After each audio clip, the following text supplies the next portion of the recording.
Okay, I believe I am live. Sorry for the delay here. I had a whole host of technical issues happen. So hopefully we are live. I'll know when I get my recording afterwards. So here we go. Hi, everyone, and thank you for joining me today for another Monday Healing Step session here in the Bridge to Healing community. Now, if we haven't met yet, I'm Janine Naus, your grief and trauma relief specialist, and I work with trauma survivors, people like you, who are ready to reconnect with themselves, release old patterns, and find peace again. If you're catching the replay, type pound replay in the comments. And if you're here with me live, say hello and type pound live. I'd love to know where you're joining me from. So today we're talking about something I see so often in trauma survivors. And it's something that can keep us isolated, exhausted, and disconnected from the support we need. It's the habit of saying, I'm fine. A bug just blew in my mouth. Sorry about that.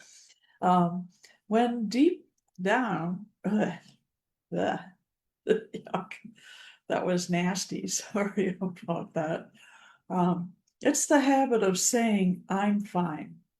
When deep down, we're carrying anything but fine. For many of us, I'm fine became an automatic response long before we realized it.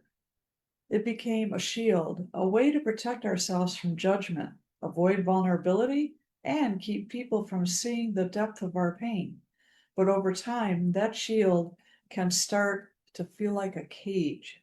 So, in this session, we're going to explore why I'm fine often becomes an emotional armor after trauma, how hiding your truth impacts your relationships, our relationships, and healing.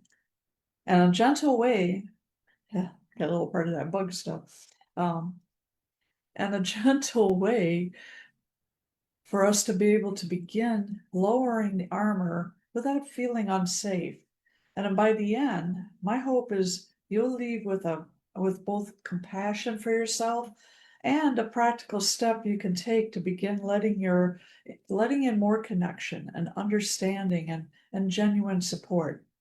So let's start with the first part of this. And it's why I'm fine can feel safer than telling the truth. When you've experienced trauma, especially the kind that shakes your sense of safety and trust, your nervous system learns to scan for danger in every interaction. Even simple conversations can feel loaded. Somewhere along the way, you realize that sharing your truth, your real feelings, doesn't always lead to comfort, understanding, or safety. And then sometimes it leads to dismissal, judgment, or more pain. So you adapt. You create a way to protect yourself. And one of the most common shields survivors use is the phrase, I'm fine. On the surface, it seems harmless. It gets people to stop asking questions. It keeps you from feeling exposed, and it allows you to stay in control of the conversation. But underneath it, I'm fine is often a silent plea that says, please don't look too closely. I can't risk letting my guard down. For some, this response started early, maybe as a child. And when you learned that showing your emotions led to punishment or ridicule, and then for others, it began after a specific event when being vulnerable resulted in betrayal or abandonment. In either case, it becomes more than just a phrase. It becomes part of your survival strategy. And the tricky part is that over time, this survival strategy starts to run on autopilot. And you might not realize you're saying, I'm fine anymore. It just slips out, even in moments when a small part of you wishes you could tell the truth. And each time you use it, you reinforce the idea that your inner world isn't safe to share. But here's the thing, while I'm fine might have protected you once, it can also quietly keep you from receiving the connection, empathy, and care that you deserve today. And that's where the healing work begins. not by forcing yourself to share everything with everyone, but by gently noticing when this armor comes up and asking yourself, do I still need it in this moment? And now that we understand how I'm fine can be rooted in survival, let's talk about what happens when we keep wearing this armor for too long, how it impacts our relationships, our healing, and our ability to truly be seen. When we keep answering, I'm fine, long after the danger has passed, we unknowingly create a barrier, not just between ourselves and others, but between ourselves and our own feelings. And that armor that once kept us safe can start to feel heavy, almost like carrying around a shield you never put down. Now, here's the thing, armor isn't flexible, it doesn't allow for deep connection. It can block out harm, yes, but it also blocks out love, support, and intimacy. And while you may tell yourself that keeping people at a distance is easier, over time that distance can feel isolating.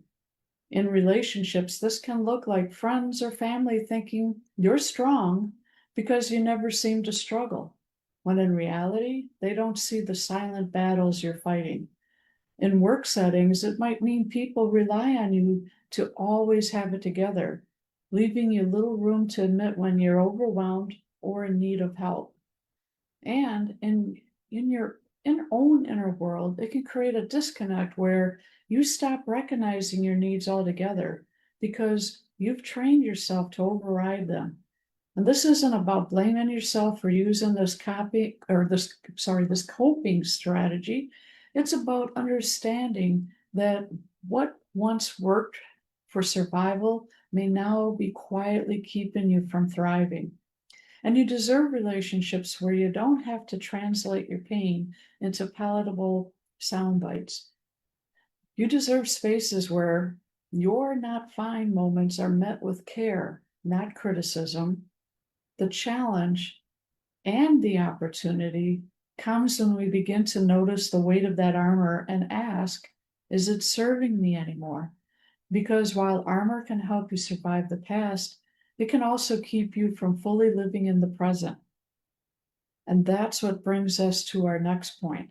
How to begin loosening that armor in ways that feel safe, gentle, and entirely on your terms.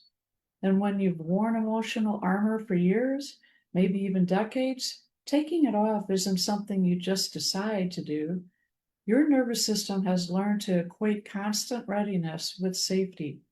So even the thought of letting someone see your real struggles can feel like stepping into unfamiliar territory without a map.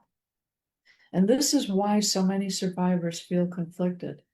A part of you longs for deeper connection, for the relief of not holding it all in, but another part worries. What if I'm hurt again? What if no one understands?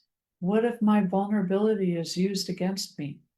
And these are valid fears rooted in real experiences, and they can't be rushed.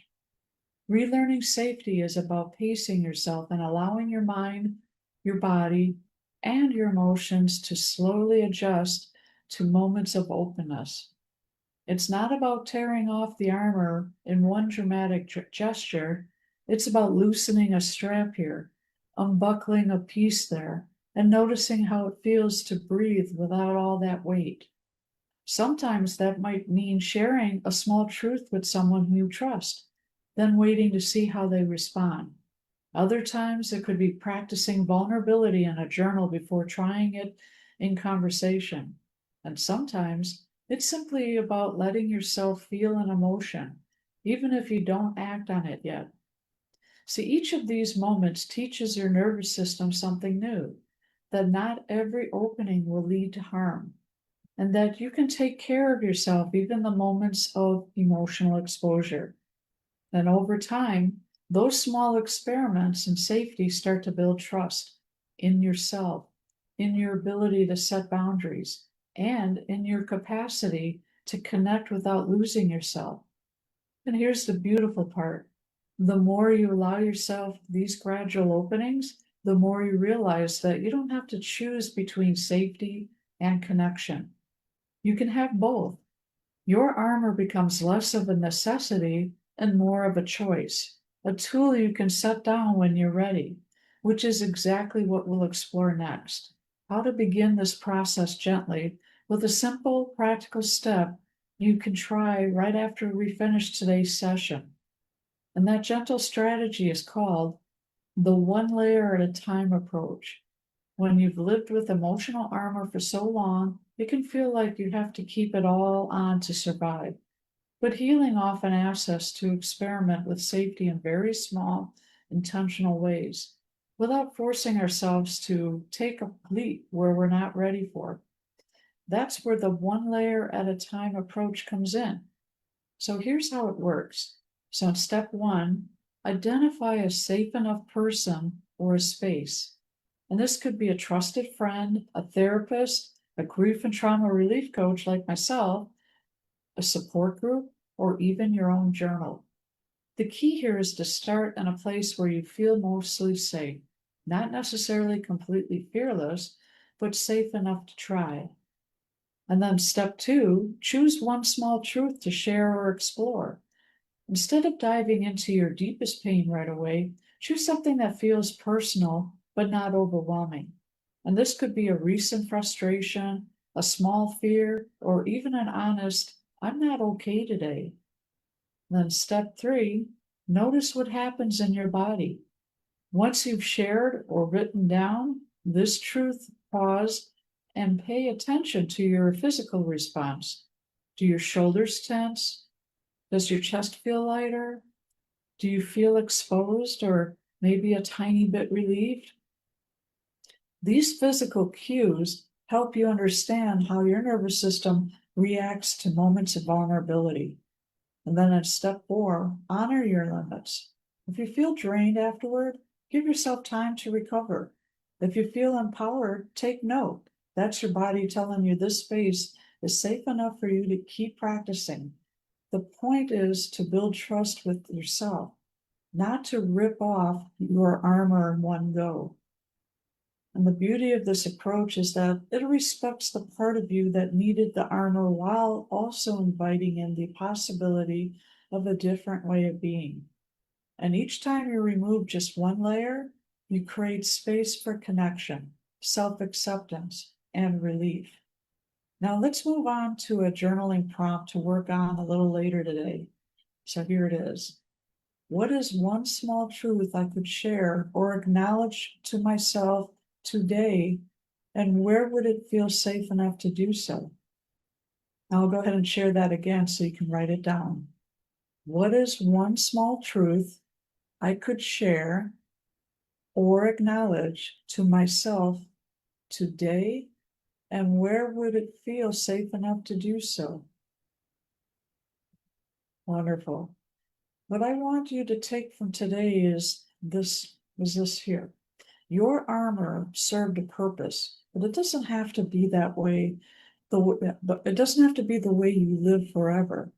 So you can begin to release it in a way that feels safe, supported, and at your own pace. And every small step toward connection is a step toward freedom. If you've been feeling the weight of holding it all together, wondering if there's another way to live, I want to invite you into a conversation, just you and me. Join me for a healing connection, a no-fee clarity call, and it's a 30-minute heart-centered session where you can share one challenge you're facing right now, and I'll offer a compassionate space, insights, and one practical step you can take immediately. You don't have to carry it alone. Let's talk about what's been weighing on your heart and find a way forward that feels right for you. You'll find the link to schedule your call below or in the comments below this video. So I look forward to connecting with you, and I'll see you in the next live. Have a great day. Thank you.